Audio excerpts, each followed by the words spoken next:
Hello, dweebs, ladies and germs. This is Spank the Monkey again with another unboxing.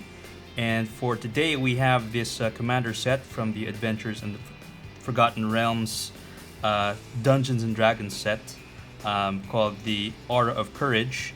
So I've managed to snag a case of a full set of these commander decks for AFR, and I will be opening them up over the next couple of weeks for your enjoyment.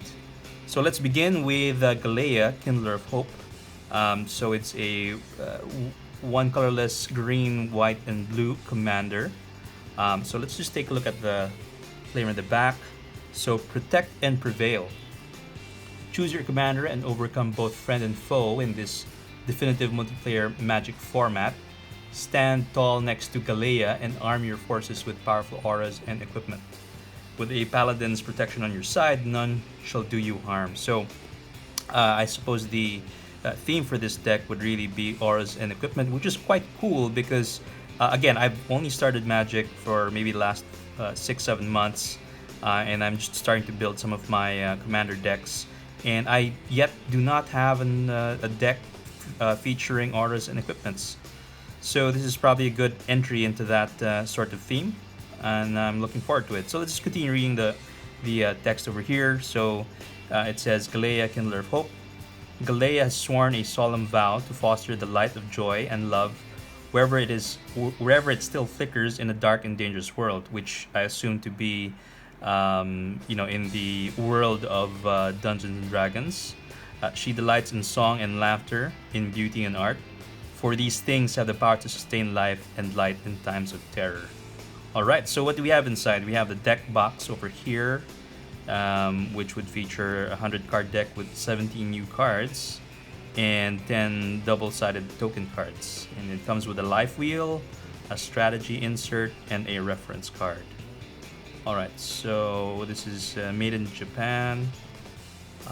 So yeah, let's see and what we can get in this particular set. So for here, so there's this thing that you can rip out to open the box. What's in the box? Alright, so let's open that.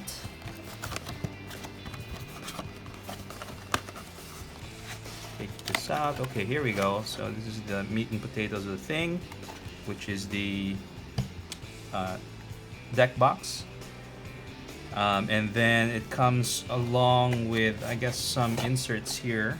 Right, let's put this down. So we have some tokens that you can pull out. Okay, it says here, you may use these punch outs as counters or as a victory of confetti. Okay. And yeah, so it comes out with some punch out paraphernalia that you can use, I guess, for the gameplay. So let's just go to the business end of this. Here's the deck box. So I haven't really looked into what this set has. Just looking forward to opening this with fresh eyes and then giving you my initial reaction for this particular set. So it comes out with this life wheel. It goes up to 40. Yeah, there you go. And here is the insert. So let's open this up. Alright, what does it say? Gather your party, find nearby game stores and magic events, blah, blah, blah, which I don't know yet when that will happen on a regular basis, given the fact that, we're still in the pandemic. Right, so let's open this insert. Now, what's it say? Alright, so we have Aura of Courage. Primary commander is Galea. And then so it gives you sort of an idea of what Galea does. As a paladin, Galea protects and bolsters her companions with equipment and auras. Watch the top card of your deck for cards you can cast, and equipment from the top of your library is especially handy because you get to attach it without paying its equip cost. Alright. You can turn just about any creature into a game-ending threat over time, but relying on a single threat makes you more vulnerable to enemy spells that can remove it. So protect your investment. Your best bet in a long game is to keep drawing cards and avoid running out of resources. So the next part here just gives you the rules, which I believe you might be familiar with already. And then we just look at the back. It gives you the commander and sort of background. Oh, okay. So Galea is a lady knight. She seems to be a drow, maybe, based on the color and the ears over here. Well, of course, this set, or the AFR set, features one of my favorite characters of all time from fantasy, which would be Drizzt Do'Urden. And yeah, so I grew up reading a lot of Drizzt, and that was a lot of fun. So that's why I really gravitated to the set when I heard about it, and I was quite happy with opening up some of the set boxes for this particular set. So yeah, okay, let's take a look. So Galea, Kindler of Hope. She's a member of an adventuring party that's trying to make a name for itself on the Sword Coast. With her companions, the barbarian Vrondis, the warlock Prosper, and the wizard Sephiris, which I believe are the commanders, the other three commanders in this particular commander set. Galea hopes to win influence and better use the world by exploring ancient ruins, defeating powerful monsters, and acquiring legendary treasures. As a member of the Paladin class, Galea has sworn a sacred oath that fuels her divine power. The Oath of the Ancients is a solemn vow to foster the light of joy and love wherever it flickers in a dark and dangerous world, starting in her own heart. She delights in song and laughter, in beauty and art, not just for her own sake, but because these things that are sustain life and light in times of terror. Alright, and then you have the other alternate commanders. You have Storvald, Frost Giant Jarl. So from his icy fortress of Svardborg, Jarl Storvald leads teams of frost giants out in great ships to search for the Ring of Winter, an artifact he can use to bring about the Age of Everlasting Ice. Although he's far from reaching that goal, the frost giant ruler possesses a terrible threat to the north. He is vicious, cruel, and his thoughts never stray far from conquest and domination. And then we have the old Catti Brie. Yeah, so it's great seeing her as a magic character coming from the Forgotten Realms sort of plane. So let me read her description over here. So Catti Brie of Mithril Hall. Catti Brie was born to human parents in Icewind Dale, but when her parents were killed in a goblin raid, she was adopted and raised by the kindly dwarf King Brunor Battlehammer. With a zest for life that seems to know no bounds, Catti Brie loves the open road and constantly seeks out new experiences. She's an accomplished fighter and a talented archer, wielding a sentient sword named Khazidea and a magic bow called Tal Maril. Alright, so that's pretty cool. So let's put out this insert and start cracking this particular deck.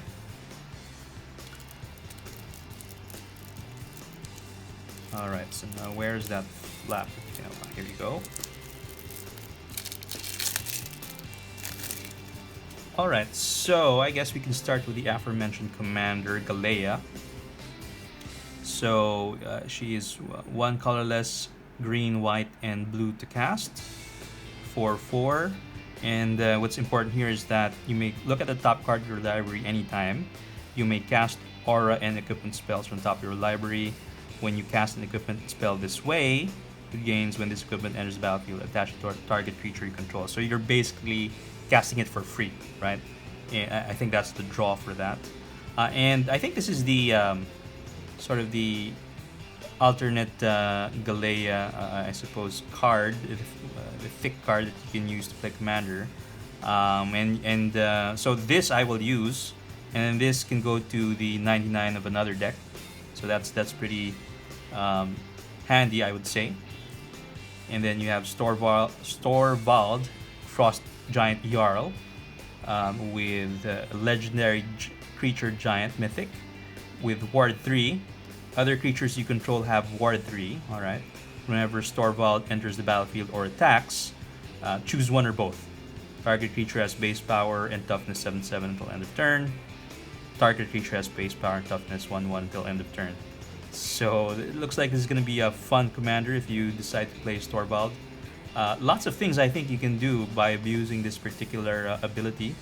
But yeah, maybe I'd still stick to Galea for now, since I want to sort of engage in that aura and equipment sort of theme. Okay, so let's put this away. Alright, so maybe we'll get category later on, so let's go through the cards first. Let me put away first the mana base. Okay, and then we have the tokens at the back. So these are the special lands. Oops. Let me just gather this.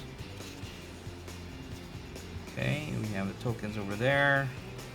And then the other lands here.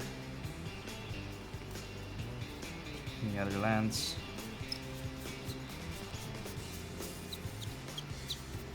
Okay, so I think that's about it.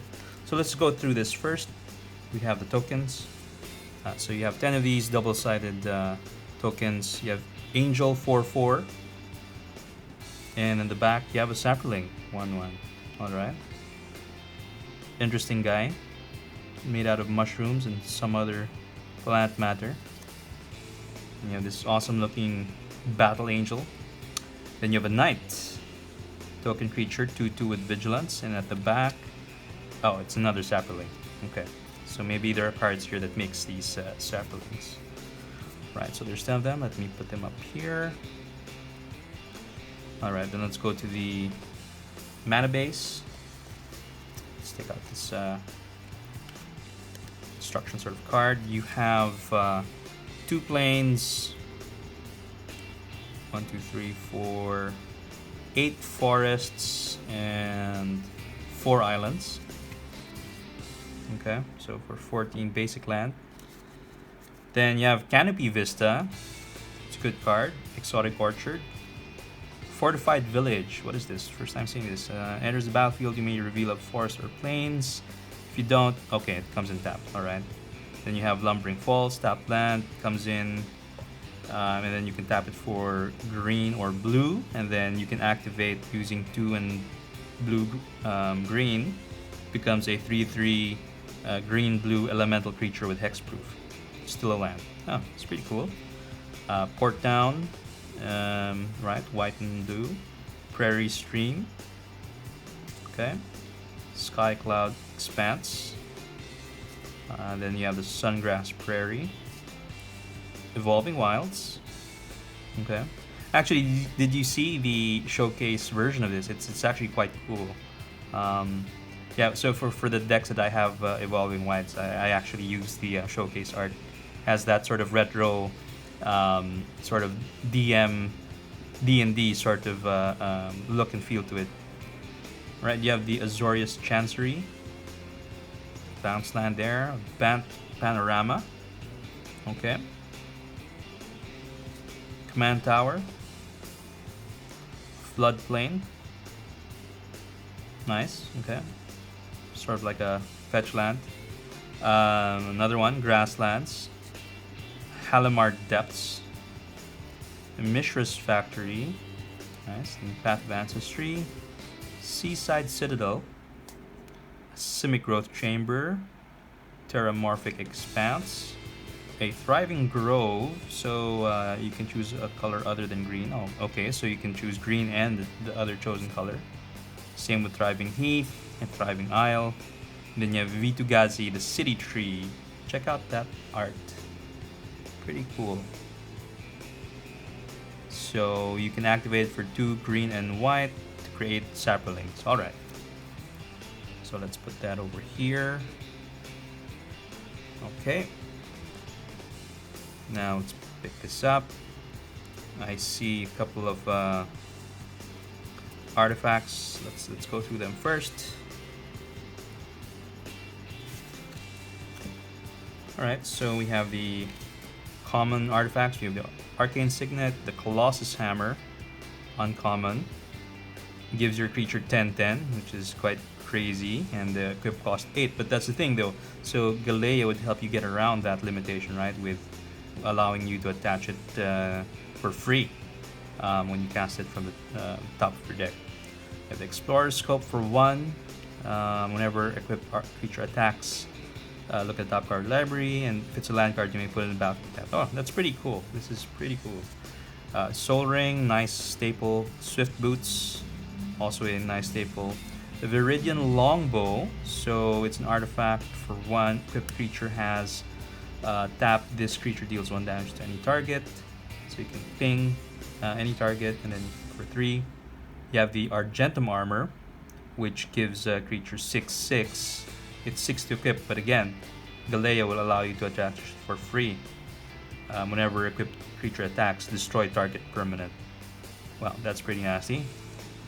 Basilisk Collar, right? Gives your creature Death Touch and Lifelink. And then you have Masterwork of Ingenuity. You may have Masterwork of Ingenuity enter the battlefield as a copy of any equipment on the battlefield. So cool. So it allows you to double up. Then you have the Moon Silver Spear. 4 to cast. Equipment. Creature has first strike. And when it attacks, create a 4/4 white angel creature token with flying. Right, that's quite crazy. So next you have the Sword of the Animist. So 2 to cast. Equipped creature gets 1/1, and then whenever it attacks, you may search your library for a basic land card, put it in battlefield, tapped, and shuffled. So this is great for ramping up your mana base. And then you have the Clay Golem. 4 to cast. Oh, okay, so this one you roll D8. So you pay 6, roll a D8, and gain Monstrosity X, where X is the result of your roll. So what happens is it also has Berserk. When Clay Golem becomes monstrous, destroy target permanent. Nice. Okay, it has another sub ability. Now we have the Ebony Fly. So it enters battlefield tapped. You can tap it for colorless mana, and then you can also roll a d6 this time by paying 4. And until end of turn, you may have the Ebony Fly become an XX insect artifact creature with flying, where X is the result. Whenever Ebony Fly attacks another target, attacking creature gains flying until end of turn. So I think this is a very useful card. Let me see how I can, maybe upgrade this deck and try to fit in some synergies with this. This might be interesting to play with. Then you have Sword of Hours. So 2 to cast. Whenever a creature attacks, put a 1/1 counter on it. And then whenever it deals combat damage, you roll a d12. So if the result is greater than the damage dealt, or the result is 12, then double the number of counters on that creature. Equip for 2. Okay. Interesting. So obviously there are a lot of other nice equipment cards out there, and probably I'll look into upgrading this deck further with some of the cards in my collection, but off to a good start so far, I think. Right, so let's go through the back going up the front. So we have a Shielding Plaques, enchantment Aura, 2 and either a green or blue enchant creature. When it enters the battlefield, draw a card. Okay.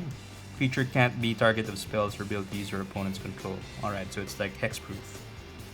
Okay. Behemoth Sledge. So equipment for 1 and green-white. Equipped creature gets 2/2, has trample and lifelink. Alright, okay. Equip for 3. Again, target is you play that for free, right? So that would be quite awesome. Bat Charm. Choose 1, destroy target artifact, put target creature on the bottom of its owner's library, or counter target instant spell. I like these things where these modal spells. There's so much flexibility in using some of these charms and other types of modal spells. Wild Growth, okay, for ramp, enchant land, and you can create another green mana. There's another enchantment Aura where you can also add mana. Rancor is another aura to give +2/+0 and trample to creature. Nice thing about this is when the creature dies or it goes to the battlefield, goes into the graveyard, you can get this back, right? And it's just 1 to cast, so it's a nice card to recur and keep casting. Right, we have the Paradise Druid. It's 1 and green for an elf druid. Paradise Druid has hexproof as long as it's untapped, and then you can tap it to produce mana of any color. Nice. Nature's Lore. Search your library for a forest card, put that card in the battlefield, and shuffle. Right? Reprint card there. Kenrith's Transformation. Okay, supposedly that's Kenrith when he became a stag. So it's an enchant creature, an aura. When Kenrith's transformation enters the battlefield, draw a card. Enchanted creature loses all abilities and is a green elk creature with base power and toughness 3. So I had actually played with my play group just yesterday, and this was cast on my creature Zitalpa, who I was hoping to deal some damage on the board and gain me some life, and so I had to sacrifice that thing. And good thing I was playing a Cathril, which allowed me to make use of those keywords when I cast Cathril.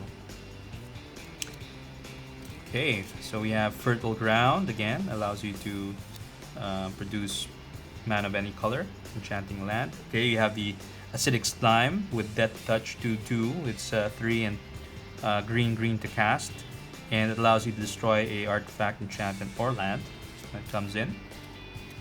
Then you have Abundant Growth, again another aura to increase your mana production. Okay, Serum Visions, alright, a good commander staple for blue. It's just 1 blue to cast, and you draw a card, scry 2.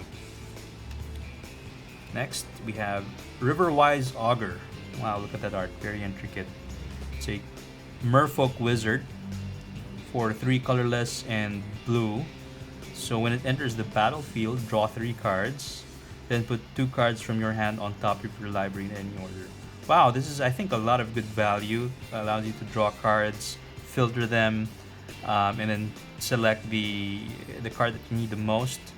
And it's only 4 mana to cast, and you have a creature, so you can block. And if you can recur this guy too, this would actually be quite useful. Okay, Psychic Impetus. I think we also saw this in the Timeless Wisdom commander that I opened the other week. So Chad's creature gets 2/2.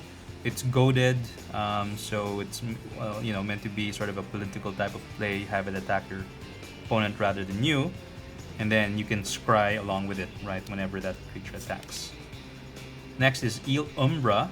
So it's a aura where it gives totem armor to the creature and adds a 1/1 buff as well, and it has flash. This is quite good to sort of protect your commander. In this case, I would be using Galea. Curse of Verbosity. So it's enchant player. Whenever enchant players attack, you draw a card. Each opponent attacking that player does the same. Interesting. I've seen this guy in a few other cards, other curses as well. So I'm wondering what the story is about this guy. Maybe you can just hit me up in the comments and let me know who this guy is supposed to be. But he seems to be a recurring character. And one thing about this is there's that sort of vampire there in the back. I don't know if she's pissed at him or wants to bite his neck. I don't know. Alright, so we have Brainstorm, another commander staple. So 1 blue, draw 3 cards, put 2 cards from your hand on top of your library in any order, just like the other creature that we looked at earlier. Valorous Stance, 1 in white. So it's another modal instant. This time it either gives your creature indestructible end of turn, or you can destroy a creature with toughness 4 or greater. So another modal card which I like. It either makes your guy indestructible or allows you to remove one of those big boys on the field. Okay, now we have Grip's Boon, uncommon for 1, another aura. So it gives your creature +1/+0 and flying. And then it has an activated ability here that allows you to return. Return Grip's Boon from your graveyard to the battlefield attached to target creature. So you can pay 3 and white from the graveyard and attach it directly to your creature. So to give them some evasion. And then of course the auras would stack up. If you have cards that could take advantage of those auras. Then we have another one, Angelic Gift. So it enters battlefield, draw a card. You also give flying to creature enchanted. Okay, now we have multicolored card, Knight of Autumn. 1 green and white, a Dryad Knight. It's a rare. So when Knight of Autumn enters the battlefield, you choose one. So you can either put two 1/1 counters on the Knight, making it a 4/2. You can destroy a target artifact or enchantment, or you gain 4 life. Okay. Now we have the Fleecemane Lion. So it's for green and white, a creature cat, rare, which has monstrosity for 3 green and white. As long as Fleecemane Lion is monstrous, it has hexproof and indestructible. Nice. Okay, I think this is a pretty good card. Whether this is at the start of the game for low CMC, you can cast it and have it become a problem, or you can bring it out later, give it the hexproof, indestructible, add on some artifacts to it. I mean, equipments or auras, and this would probably be a big problem. Good card. So Cold-Eyed Selkie. Oh wow, look at that. So it's a Merfolk Rogue, rare, 1 and hybrid, 2 green blues. It has Island Walk, and whenever it deals damage to a player, you can draw that many cards. Nice. Okay, Verdant Embrace for 3 and green. So it's another aura. Creature gets 3/3, and at the beginning of each upkeep, create a 1/1 green sapling creature token. So okay, so this is probably one of those sources that makes those sapling tokens we saw earlier. Heroic Intervention. Okay, it's instant permanents you control gain hexproof and indestructible until end of turn. This is a good reprint. And then we have Greater Good for 2 and green. It's an enchantment, so it's a sack outlet. You sacrifice creature, draw cards equal to the sacrificed creature's power, then discard 3 cards. I think this is actually quite a good card. So I think this is quite a good card. It's a sack outlet, and I know that you can find ways to sort of abuse that particular sack outlet. And you can take advantage of pumping up your creatures to sacrifice it and draw cards. And drawing cards is always good, right? Especially in Commander.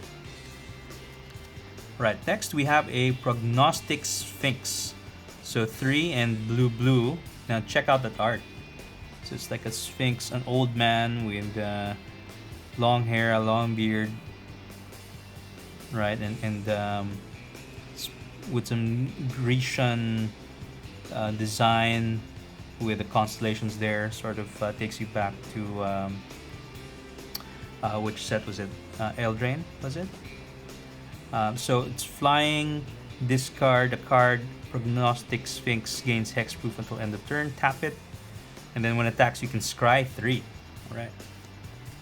So card advantage there. Imprisoned in the Moon. What is that? What are they fighting? Oh, I think is that an Eldrazi? Yeah. So it's an enchantment, rare, enchantment aura. Enchant creature, land, or planeswalker. Enchant permanent is a colorless land with tap, add colorless, and lose all other card types and abilities. Okay.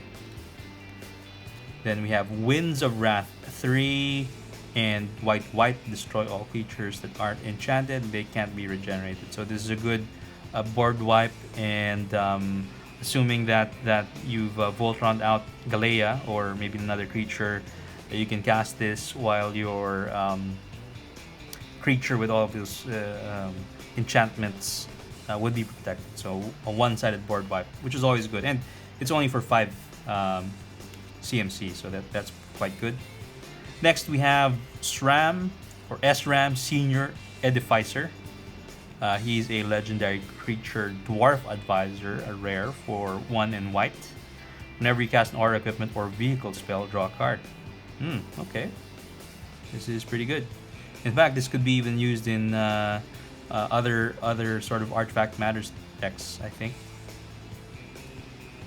Next, we have Realm Cloak Giant. Now, whoa, what is that? Ooh, look at him. For his cloak, he has an entire field with a windmill over there. Probably Don Quixote is probably figuring out what's happening. So it's a mythic for 5 and white. It's a creature.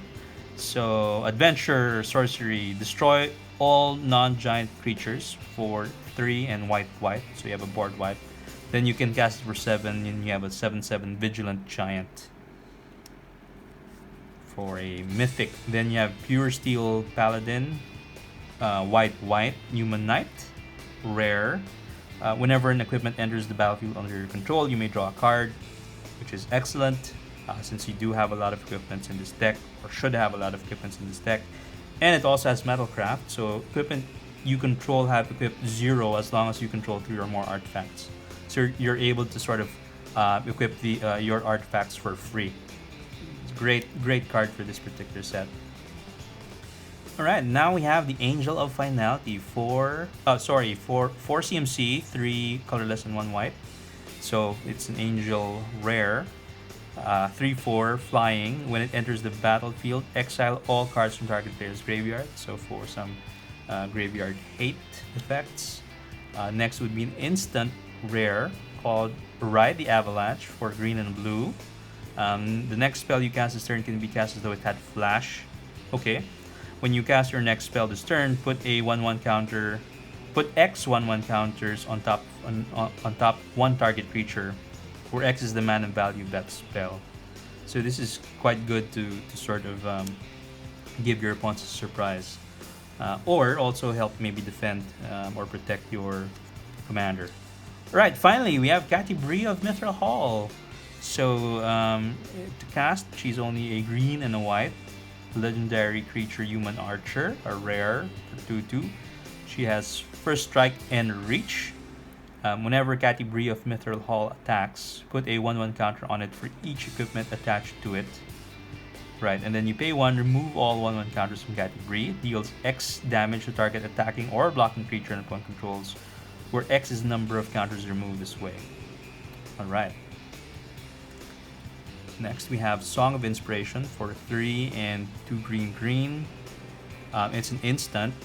So choose up to 2 target permanent cards in your graveyard, and then you roll a d20 and add the total mana value of those cards. Now if you get 1 to 14, return those cards to your hand, and if you get 15 up, return those cards to your hand. You gain life equal to their total mana value.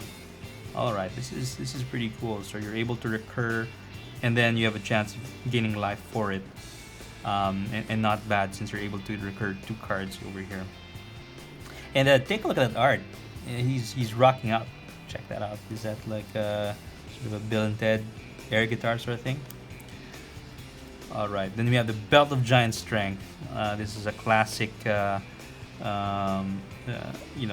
equipment in D&D. So it's 1 colorless and green. Artifact equipment. Equipped creature has base power and toughness 10/10. Okay, it costs 10 to equip, but again, you can do it for free with Galea. So this ability costs X less to activate, where X is the power of the creature targets. So it's quite interesting. So if it's an 8/8, it'll only cost 2, and it just buffs you up for 2. But if you have a 1/1, you can pay 9 to buff it up to 10. Interesting mechanic there. Okay, you have Wing Boots, another equipment for 1 in blue to give creature flying and board for 4. That's pretty good, and it's only 1 to equip, so good to cast for your commander.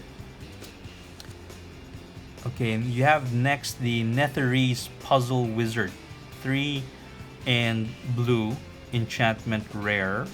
So Focus Beam, at the beginning of your upkeep, roll a d4. Scry X, where X is the result. Okay, and then you have Perfect Illumination. Whenever you roll a dice highest natural result, you draw a card. Oh, okay, so it has 2 abilities. So if you're doing a lot of these die rolling, then this would be a good card for that sort of mechanic. Now next you have Diviner's Portent. So X and 3 blues So it's an instant, rare. Now you roll a d20 and add a number of cards in your hand. Now from 1 to 14, you draw X cards. And if you get 15 and up, scry X, then draw X cards. So that's pretty good. Okay, we have another rare sorcery for 4 and white called Valiant Endeavor. Now you roll 2d6 and choose one result. Destroy each creature with power greater than or equal to that result. Then create a number of 2/2 white knight creature tokens with vigilance equal to the other result. Interesting. Okay, coming up the last couple of cards. We have the Robe of Stars for 1 colorless and 1 white. Another equipment. Creature gets +0/+3, and it has Astral Projection, where you pay 1 in white and the equipped creature faces out. And it's only 1 to cast. 1 to equip, sorry.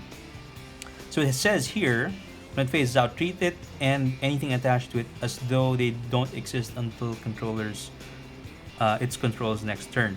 Meaning that when it phases out, everything that was attached to it goes along with it, so they don't disappear. So that's quite good. And like if you bounce something, right, all of the attachments would either disappear or be left behind.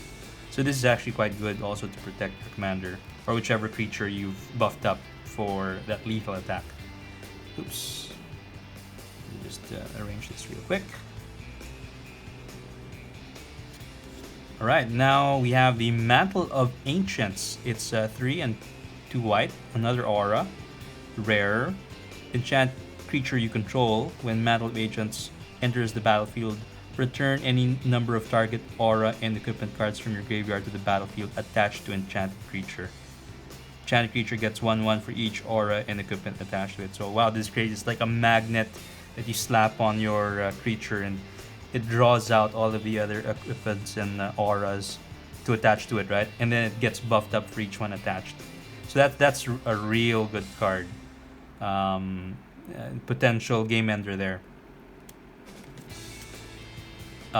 Second to last card, we have the Holy Avenger. So it's 2 and white, a rare artifact equipment.